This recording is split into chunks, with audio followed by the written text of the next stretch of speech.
Before we begin this adventure, I need to explain some nomenclature and some background information maybe not all of you are familiar with.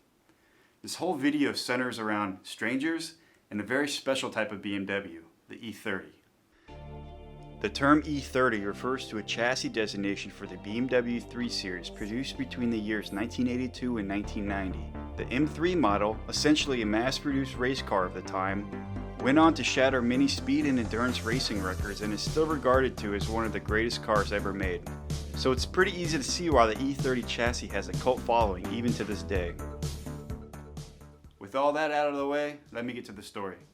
This all began when I was looking for a newer motorcycle, and as a big BMW guy, it had to be the newer BMW R9T.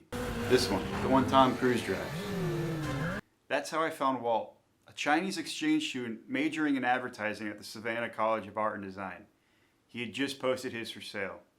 However, before any kind of transaction could be made, tragedy struck. Of course I was bummed, but when he mentioned he wanted to give up the bike life and buy an E30, I told him, look, if you're serious, I will drive that 220 miles up there to pick you up, and I'll personally help you pick up an E30. Walt found one he liked. A 1987 325i 5-speed convertible. The car was located in Elkin, North Carolina, a staggering 693 miles away. At this point, I was committed. I posted the route on a large E30 Facebook page filled with thousands of enthusiasts, asking if anyone would be interested in meeting along the way and talking about their experience owning and being part of the E30 community. The plan? I would leave Tallahassee, Florida and make my way to Savannah, Georgia to pick up Walt, while making stops to talk to as many enthusiasts as I could along the way. It's 10 a.m. on Friday, and I'm heading up there now to pick him up. It's about a 4-hour drive. But before I could pick up Walt, I planned on making a stop both in Jacksonville, Florida and Pooler, Georgia to talk to some strangers and fellow enthusiasts. Okay, what's your name? My name is AJ Harkrider. I'm from Jacksonville, Florida. Cool. You want to tell me just about like how you got into BMWs? Yes, sir. So at first, I was in high school, had an E36. I did the head gasket on it. That was the first thing. I didn't really know anything about cars. Bimmer forums helped me out a lot. Right, Pelican parts, huge help. I saw an E30 actually for sale on Facebook with another blown head gasket. So I bought it for $500, bought the E30, did a head gasket on it. But since you've been into E30s now, it's like you're in love with them and now... Oh yeah, definitely E30s. It's actually funny because this car right here took the automatic transmission out of here, took the engine out, and then took all the guts out of the vert and put it in here. What would you say makes the E30 community so special? I just think it's crazy how if anytime I have a question, I can just go on Facebook and within 1-2 minutes I have an answer right there. If not, then I can go to revlimited.com, E30 Zone, Bimmer forums, like I was saying. Today actually, I sold 2 sets of main caps to some dude in California, so it's actually good. Like I don't have a problem helping people out, and I know people don't have a problem helping me out, so it's actually really crazy like how that all works. AJ was right, and he was a prime example of what makes meeting people in this community so great. Next stop was Pooler, Georgia to talk to Justin. So what makes E30 so special and what makes the community so special? For me, E30s are special because I don't think anyone's ever gotten in an E30 and driven one and not felt like the car had a personality. Right. You know, it's different from pretty much any other car in that aspect. And the community, I would say, I like the rawness, and if you're not doing the right thing or you're just kind of being a jackass, they'll let you know. And I respect that. They don't just let anything fly. They care about taste still, which is like important to me. I mean, there's still the guys that like thrash them, which is like cool. Yeah. But like, they'll let you know. Yeah, but if you want to be tasteful, like there's the older like OG guys to go to, and they know like everything there is to know. Do you have any stories about people you've met that have become like lifelong friends now through E30s? Definitely. I have a whole slew of friends.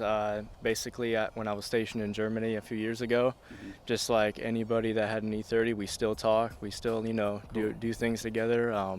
Mike Elder, who he's a Rev OG. He was in Germany. Okay. And he helped me like with so many things. Any questions I had, or he even came and like slapped a head on my car like at a moment's notice. Like it was super cool.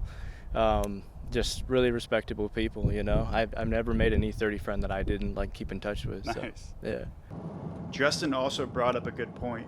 I'm hoping by the end of this trip, everyone involved will be able to look back and remember the friendships we made along the way. But in the meantime, I had just made it to Savannah and it was time to meet Walt for the first time. What's up, dude? Hi. I thought you told me it was like 2002 Predator. No. What's up? Yeah, hi. All right, nice to meet you. Can I park here? Yeah, definitely. Okay. All right, so this is Walt. Hi.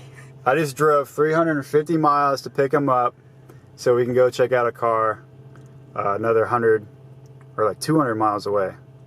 I'll just say around 400 miles. Probably. Yeah, maybe, yeah, probably. Yeah. But we're ready. We're ready for the adventure, right? Yeah. Cool. It's nice meeting you. Very nice to meet you as well, Sean. Thanks for the gas. It was getting late, but we were getting closer to Charleston. Lucky for us, though, another community member said they'd meet us for dinner. All right, so we stopped in Charleston today. All right, let me focus it. We stopped in Charleston tonight. We're getting food. We met Will. He was very nice and said that we could stay the night tonight, so that means a lot. And if he didn't murder us in the night, we could talk to him about his cars tomorrow. How long have you been into E30s? Probably about 10, 15 years. What do you think makes the E30 community so special? I would say all the events, Oktoberfest, Vintage, everybody's willing to lend a hand. So you meet really cool people. Pretty much everybody drinks, works on cars, wrecks cars, and then puts them back together with used parts off somebody else's car. What would you say to someone like Walt that's trying to get into the E30 scene? Join Facebook groups. You'll figure out pretty quick who knows what they're talking about, who doesn't. And then, I don't know, just enjoy the car, man. There not that many out there anymore, so just have fun with it. Can you tell us any stories about people you've met through the E30 community that are now lifelong friends? Oh man, I would say the first guy that got me into E30s named Ash. He lives in Sacramento. Me and him were roommates in San Jose, and he had just bought Steve Blunt's Tech's first S50 swapped car, or S52 swapped car. Threw me the keys, and I had a freaking ball in that car. I mean, yeah, it slid good. It drove fast. I mean, that car was awesome. So after that, I was hooked. After the interview and some coffee, Will took the time to show us around Charleston. Our next stop was a large shop in the area called European Road and Racing. They had invited us out to check out their shop and hear what they had to say about the community and their love for E30s. You guys want to tell me, what do you think makes the E30 community so special? Well, I just have a lot of love for the old BMWs, and Right. I enjoy when other people have the same feeling about them. And it just I grew up with them. I remember when they were new. I've kind of, over the past couple of years, I've had a lot of different generations of BMWs as well as him, and being in those different generations of cars, I see obviously different groups of people, and I feel like it's always been the E30 community has always been the most involved with the cars.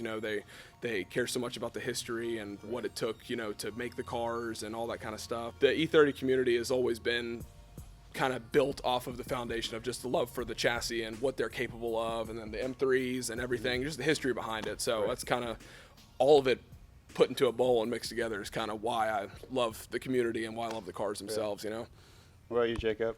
Why you love E30 so much? It's old school. Yeah. Do you think you'll still love them in 15, 10 years? Yeah. Yeah. They're hard to grow out of. We hope so, because that's supposed to be his first car when he starts driving. Could you guys tell me about friendships you made along the way? He's probably going to laugh when he sees this, but the famous Randy Halil putting his M3 in the house, really, during the storm in Florida. Yeah, I did see that.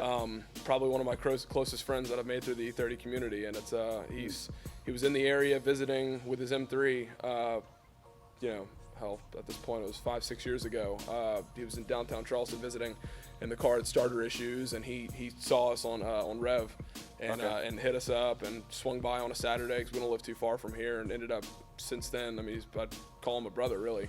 that's what makes the car so special. You know, it's obviously not just a car. You think about, you know, the people you've met along the way and everything. That's what makes them so special, you know. 95. That was the car when I bought it. Wow.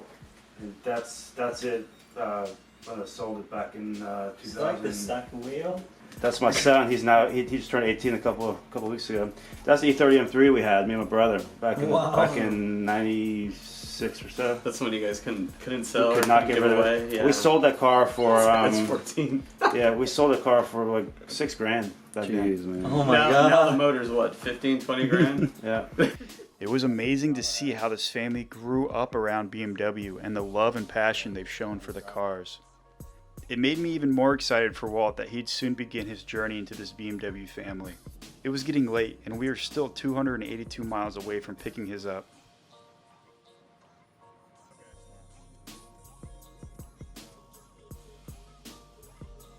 I just drove 763 miles to bring my new friend Walt. And here we are. Yeah. North Carolina. The guy's I'm not here nervous yet. to meet him. Yeah. He's not here yet, but he's gonna show up soon. Yeah, I in a suppose. minute. Yeah. I'm kind of nervous right now. Got me nerved out. And if he doesn't like it, I told him we don't have to buy it. We can just drive home if he we wants. gotta get it back home. We drove so far. Okay, well I hope I need a car. Yeah, I hope it makes it home. Yeah. Yeah. That's also another concern, driving so far for a car. Yeah. Just then, the seller pulls in with the car.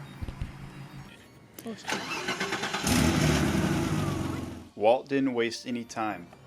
He wanted to know everything about the car. And in the end, they were able to make a deal.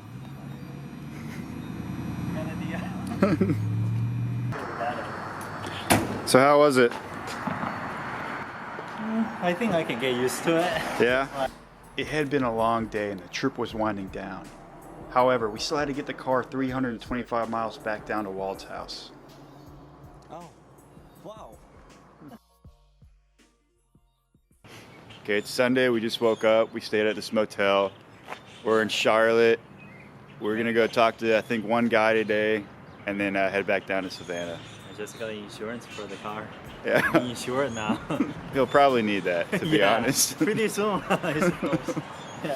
As we waited on the next community member to show up, I found myself admiring the E30. I had to hand it to Walt. He did a great job at finding and picking this car. What do you think makes the E30 community so special? Just the people. I mean, I've met some of my closest friends, you know, through these cars. I have so many people worldwide that I know, you know, just around the United States and other countries that I've met just because of these cars. So that whole, you know, thing is like very special to me. Right. Can you tell us any experiences you've had meeting new people through E30s? Oh man, I've had so many just from the events and from, you know, just traveling around, you know, different states, meeting people. Some of my best friends in Greenville, I met them through these cars, and then the person I just bought my recent car from, I've been friends with him because of these cars. So it's created, you know, a community of people around me who, you know, all care about one another, all want to lift each other up, and I love that. So it's special, you know what I mean? Yeah. This car has basically grown up with me. I've definitely changed as a person. You know, from when I first bought this car, I was, you know, a younger kid, and now I'm, you know, maturing into like a, you know, young man. So definitely growing up with the car, it makes it, you know, that much more special. The car was driving amazingly. No issues whatsoever, and we made great time. So we just drove, was it 300 miles back here? Around 300 miles, Yeah. I would say. 5 hours. Both the Honda and the BMW performed flawlessly. So what do you think about this whole thing? I mean, it has been a gripping trip, and I still can't believe I made it back. I've been through like a lot of, like, for the past 2 days. We made a bunch of like E30 honors, and we went to like a couple very cool shops, and the trip was very fun. Are you excited to be part of this community now? Yeah, definitely. I just can't believe I really own an E30 now. Would you hang out with me again? Yeah, definitely. Okay, Please, like, whenever you come, like, anywhere near Savannah, please let me know. Yeah. And you're always like welcoming here. Like, Well, I appreciate that, man. It was nice getting to know you. Nice to hear about where you're from and what you're doing with your life. And I'm glad that we were able to become friends. So I drove about 1,200 miles so far, still have about 4 hours to drive back home. But again, it was great. Yeah. I loved it. Great weekend. Over these last 3 days, I met people I would never have met if it wasn't for this community. At the beginning of this trip, I wanted to prove that even complete strangers are maybe just a road trip away from being best friends. And I really think we accomplished that. I want to thank everyone that participated in this video. Truly wouldn't have been able to make this happen without your help. If you want to show your support, please consider subscribing or checking out these other videos. It really helps the channel. And check the description below if you'd like more details on the cars, people, or music featured in this video.